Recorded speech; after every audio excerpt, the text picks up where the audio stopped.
Hello everyone, हाय। तो कैसे हैं आप सभी लोग? आशा करती हूँ आप सभी लोग बहुत अच्छे होंगे, बहुत बढ़िया होंगे। और आज की तारीख याद होगी, बहुत सारे लोगों ने कल पार्टी की होगी and I am also one of them. So it is not bad party करना। थोड़ा बहुत तो इन्जॉय का मौका सबको मिलना चाहिए, है ना। तो पढ़ाई करनी ही है, ठीक है, तब तक करनी है जब तक जॉब ना लग जाए, और कोशिश यही करनी है कि जल्द से जल्द जॉब लग जाए। बहुत सारे रेजोल्यूशन बहुत सारे लोगों ने लिए होंगे, और बहुत लोगों का अभी भी चल रहा होगा कि इस साल ये करना है, वो नहीं करना, वो करना है, वो नहीं करना, है ना। तो वो सब तो चलता ही रहेगा, सारी चीज़ होती रहेंगी, बट पढ़ाई नहीं छोड़नी है, वीडियो देखनी ही देखनी है। तो आज है 1 जनवरी 2024, ठीक है। इट इज़ 1 जनवरी 2024, 3 जा चुका अब है 2024। और करंट अफेयर स्टार्ट करते हैं बिना किसी टाइम वेस्ट किए हुए, ठीक है। पहला क्वेश्चन है, डीन एल्गो इन्होंने अनाउंस की है रिटायरमेंट इंटरनेशनल क्रिकेट से।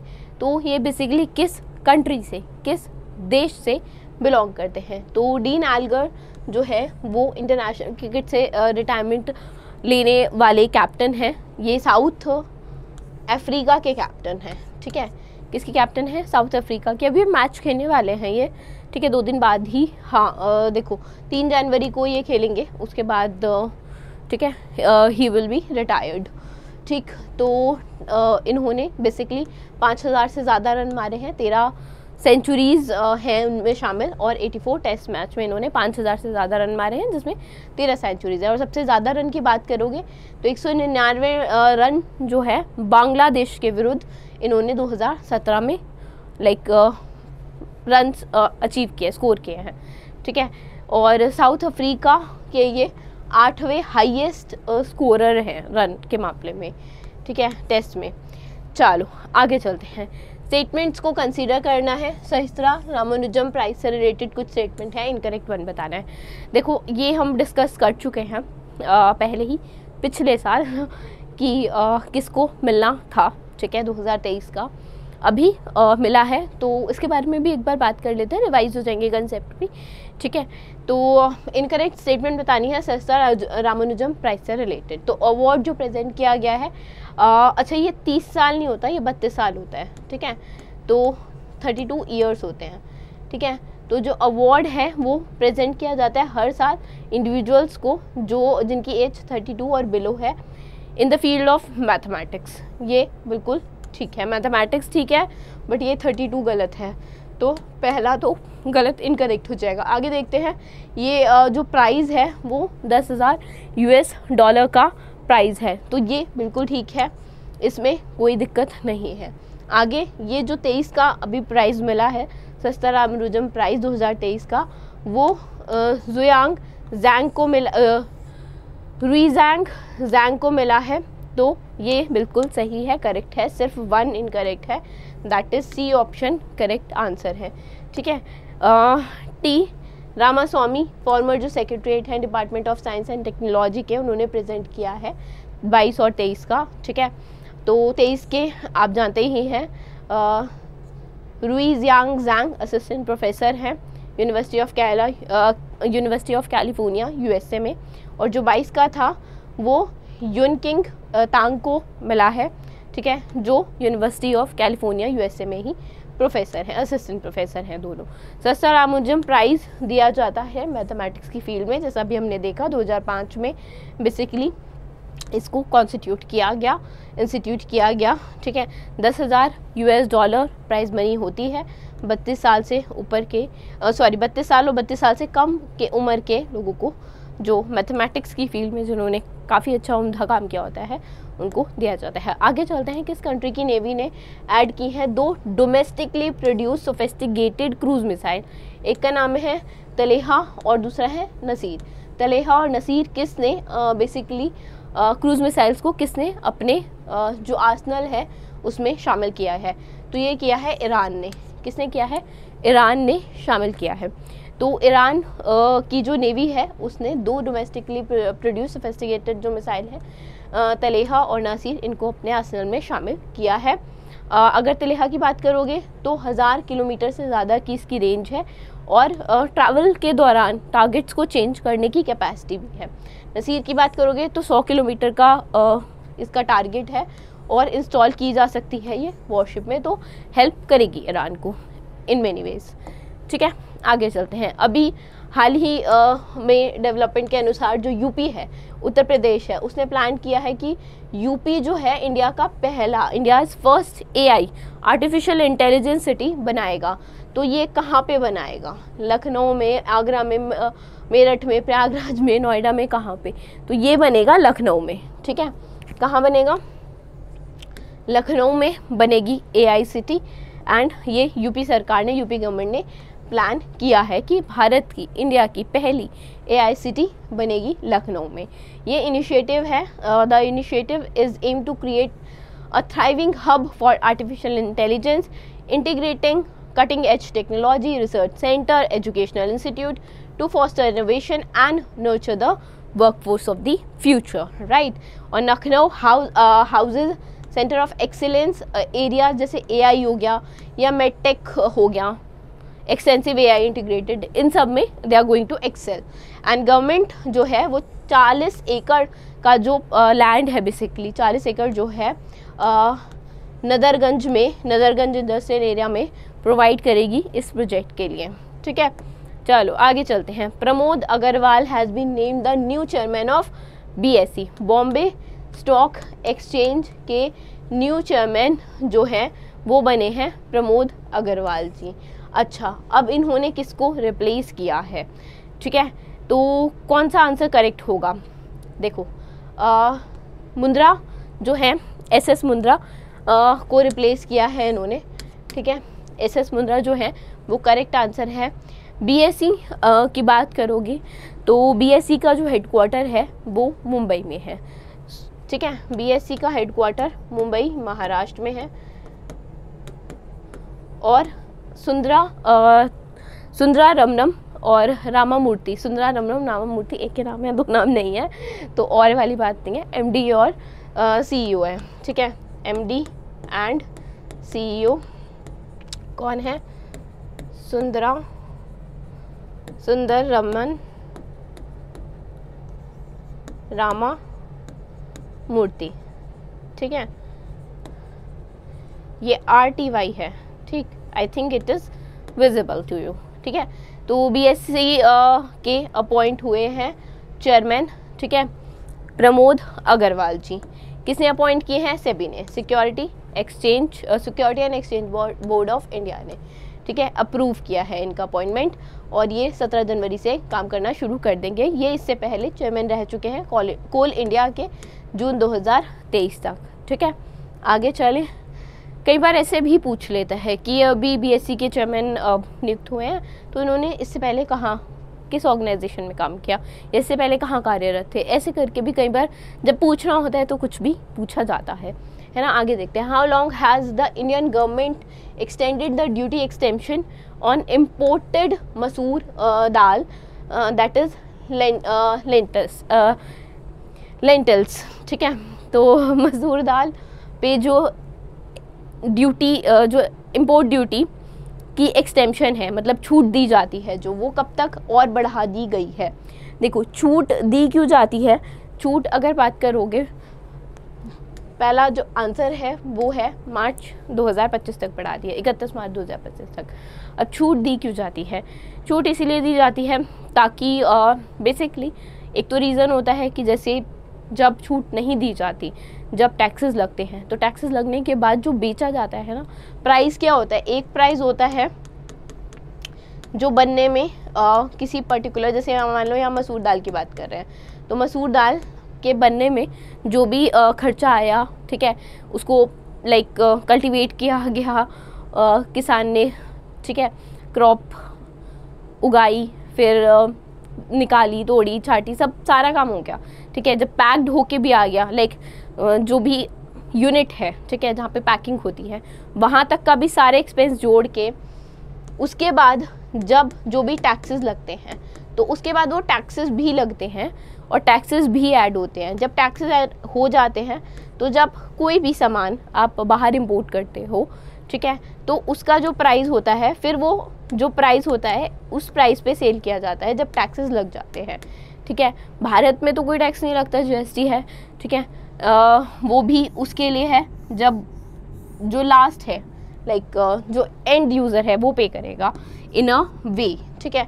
लगाया तो भर्ती तो कंपनीज ही है, बट अगर बात करोगे इन टैक्स की तो ऑब्वियसली जब कोई भी सामान बाहर जाता है, बाहर से कोई भी सामान भारत में आता है, सीधी सी बात है, टैक्स लग के आता है, टैक्स लग के आता है तो प्राइस बढ़ जाते हैं। तो ये प्राइस नहीं बढ़ते कब, जब सामान पे जो टैक्स है वो नहीं लगता, सीधी सी बात है। तो अभी टैक्स से छूट जो मिली है वो छूट अभी बढ़ गई है 31 मार्च 2025 तक, ठीक है। तो import of masoor are being allowed duty free हो जाएगा ताकि इन्फ्लेशन जो है वो कंट्रोल की जा सके। टोटल इम्पोर्ट जो है वो बेसिकली अप्रैल से नवंबर 2023 तक रहा और 11.48 लाख टन जो है वो इम्पोर्ट हुए, ठीक है। इंडिया इंपोर्ट करता है मसूर दाल को मेजर प्रोड्यूसिंग कंट्रीज़ जैसे कनाडा है और ऑस्ट्रेलिया है, इनसे, ठीक है। और जो प्रोडक्शन है वो अभी 15.8 लाख टन तक रही है और इससे पहले 12 थी, यानी कि बढ़ी है ऑब्वियसली। तो 22-23 में ये प्रोडक्शन बढ़ी है प्रीवियस साल से, प्रीवियस ईयर से। इंपोर्ट ड्यूटी जैसे मैंने बताया टैक्स है जो लेवी किया जाता है इंपोर्ट्स पे, कुछ specific exports of a nation custom authorities. The value of goods will generally decide the amount of import duty जो उस पर लगाई जाती है ना। वही सारी बातें लिखी हैं जो मैंने अभी आपको समझाई बताई, ठीक। आगे चलते हैं। Which telecom operator has team up with Intelli Smart Infrastructure. किस टेलीकॉम ऑपरेटर ने इंटेली स्मार्ट इंफ्रास्ट्रक्चर के साथ बेसिकली टीम अप किया है to connect up to 2 crore smart meter with internet of things technology. तो ये किया है भारती एयरटेल ने, ठीक है। भारती एयरटेल ने बेसिकली टीम अप किया है किसके साथ, इंटेली स्मार्ट इंफ्रास्ट्रक्चर के साथ, so as to connect to up to 2 crore smart meters with IoT internet of thing technology. Bharti Airtel की बात करोगे तो दिल्ली में इनका हेडक्वार्टर है, MD और CEO है इनके गोपाल विट्ठल, ठीक है। यहीं पे लिख लेते हैं, हेडक्वार्टर है न्यू दिल्ली में और दिल्ली है ये, ठीक है। गोपाल विट्ठल जो हैं, ठीक है, गोपाल विट्ठल जो हैं वो इनके MD एंड CEO हैं, ठीक है। आगे चले, नेक्स्ट पे चले, ठीक। देखो वही चीज़ है। एंड एक चीज़ और मेंशन कर दूँ, ये बेसिकली एग्जीक्यूट किया जाएगा नेक्स्ट 10 सालों के लिए। और एयरटेल IoT हब जो है वो एक प्लेटफॉर्म है that will help to track और it will help the utility track and monitor ये जो स्मार्ट मीटर्स लगेंगे जिनकी IoT that is internet of thing technology के साथ जो लगेंगे with advance analytics while maintaining extremely high reliable augmented with telco grade security, ठीक है। तो Airtel IoT hub is going to monitor all the things जो होने वाली हैं, ठीक है, अंडर दिस प्लेटफॉर्म, ठीक। आगे चलते हैं। Who has been appointed as managing director investigation by CCI that is competition commission of India के द्वारा किसे डायरेक्टर जनरल नियुक्त किया गया है। देखो ये क्या होता था ना, अभी तो डायरेक्टर जनरल जो हैं वो नियुक्त किए गए हैं 3 साल के लिए, और वो कौन नियुक्त किए गए हैं, वो नियुक्त किए गए हैं अंशुमन पटनायक, ठीक। पहले कौन करता था, पहले भारत सरकार करती थी, पहले गवर्नमेंट ऑफ इंडिया, ठीक है, गवर्नमेंट ऑफ इंडिया करती थी। अब किसने किया है, अब क्वेश्चन में मेंशन है, अब किया है कंपटीशन कमीशन ऑफ इंडिया ने, ठीक। तो ये चीज़ भी एक क्वेश्चन लाइक का फॉर्म लेके पूछी जा सकती है। तो कंपटीशन कमीशन ऑफ इंडिया ने अपॉइंट किया है अंशुमन पटनायक को एज डायरेक्टर जनरल इन्वेस्टिगेशन, और ये जो अपॉइंट हुए हैं 3 साल के, जैसे मैंने बताया अपॉइंट हुए हैं। पहली बार जब है कि डीजी जो है, देखो कंपटीशन जो अमेंडमेंट एक्ट आया था 2023 का, उसके तहत ही सीसीआई को पावर दी गई थी कि अब से जो अपॉइंटमेंट्स का डिसीजन है वो सीसीआई लेगी rather than government of India. पहले रिपोर्टिंग भी गवर्नमेंट ऑफ इंडिया को जाती थी, अब रिपोर्टिंग भी सीसीआई को जाएगी, ठीक है।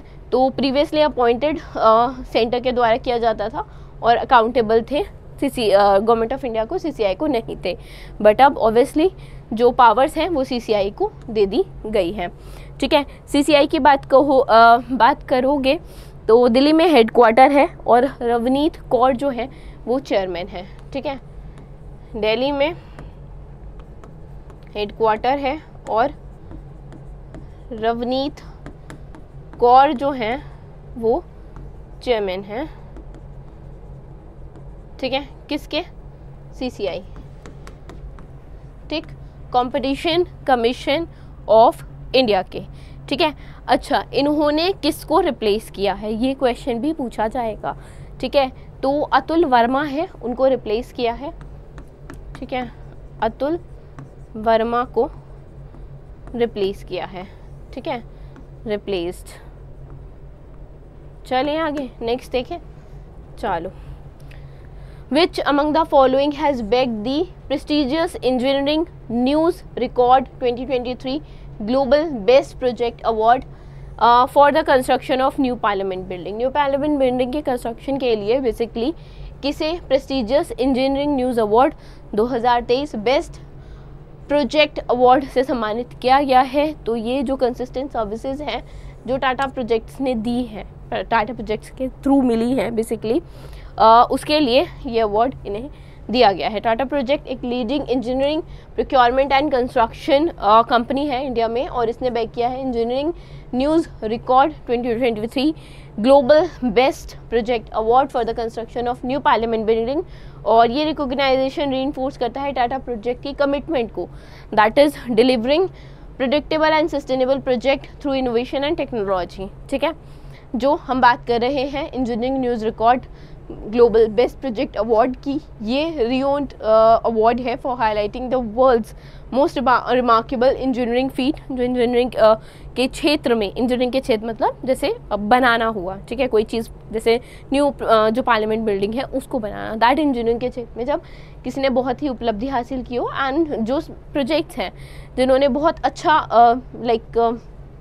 क्रिएशन किया है, तो उनके लिए बेसिकली इनोवेशन जो करते हैं या कॉम्प्लेक्स सिचुएशन से डील करके बहुत ही अच्छे तरीके से इंजीनियरिंग का यूज़ करके क्रिएशन या टेक्निकल एस्पेक्ट को देखते हुए बहुत सारे काम करते हैं, तो they are given with this award. अगर आप बात करोगे टाटा प्रोजेक्ट्स की, तो टाटा प्रोजेक्ट्स का जो हेडक्वार्टर है वो मुंबई में है और विनायक पाई जो है वो इसके MD और CEO हैं, ठीक है। मुंबई में हेडक्वार्टर है और मुंबई महाराष्ट्र में विनायक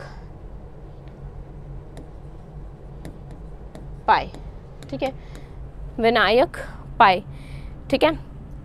विनायक पाई कौन है? विनायक पाई जो है वो जैसे मैंने बताया MD और CEO है, ठीक। हेडक्वार्टर ये आपको मुंबई महाराष्ट्र, ठीक, टाटा प्रोजेक्ट्स का। आगे देखते हैं, नेक्स्ट क्वेश्चन पे चलते हैं। ME organics limited signed a non binding MOU, non binding memorandum of understanding sign किया है ME ऑर्गेनिक्स लिमिटेड ने, किसके साथ? गुजरात के एक ग्लोबल मैन्युफैक्चरर ऑफ इलेक्ट्रोलाइट्स के साथ, किसके लिए? फॉर द प्रोडक्शन ऑफ अच्छा कौन सा component, what specific component in Gujarat, ठीक है। ME ऑर्गेनिक्स लिमिटेड ने साइन किया एक non binding MOU with a global manufacturer of electrolytes, ठीक है, किसके प्रोडक्शन के लिए वही बताना है, गुजरात में। तो ये प्रोड्यूस करने वाले हैं बैटरी सेल्स के प्रोडक्शन के लिए नॉन बाइंडिंग MOU साइन हुआ है। Battery cells and allied materials जो है उसके प्रोडक्शन के लिए गुजरात में ये MOU साइन हुआ है। The company will also sign MOU with Gujarat government के साथ भी MOU साइन करेगी for ₹300 crore investment to set up a manufacturing facility किसकी, इलेक्ट्रोलाइट्स की, at the upcoming vibrant Gujarat जो समिट 2014 में अभी होने वाली है उसमें। MOU will contribute towards make in India, ये MOU बेसिकली प्रमोट करने वाला है मेक इन इंडिया इनिशिएटिव को, ठीक है। क्योंकि जब गुजरात में कोई चीज़ बनेगी, जब फैक्ट्री यहाँ सेटअप होगी, जब फैसिलिटी यहाँ अवेलेबल होगी, तो it will definitely promote make in India, है ना। तो this was it from today, ठीक है। हम कल मिलेंगे 2 तारीख को again. Happy new year to all of you, ठीक है। I hope and I pray कि आप सब जो है बहुत जल्दी ही आपकी नौकरी लगे, आपकी जो ड्रीम जॉब है वो आप सबको मिले बहुत जल्दी क्या इसी साल मिले, है ना। And I wish and I pray कि सबके साथ सब कुछ बहुत अच्छा रहे, ठीक है। So thank you again, once again, okay. So we will be meeting you tomorrow.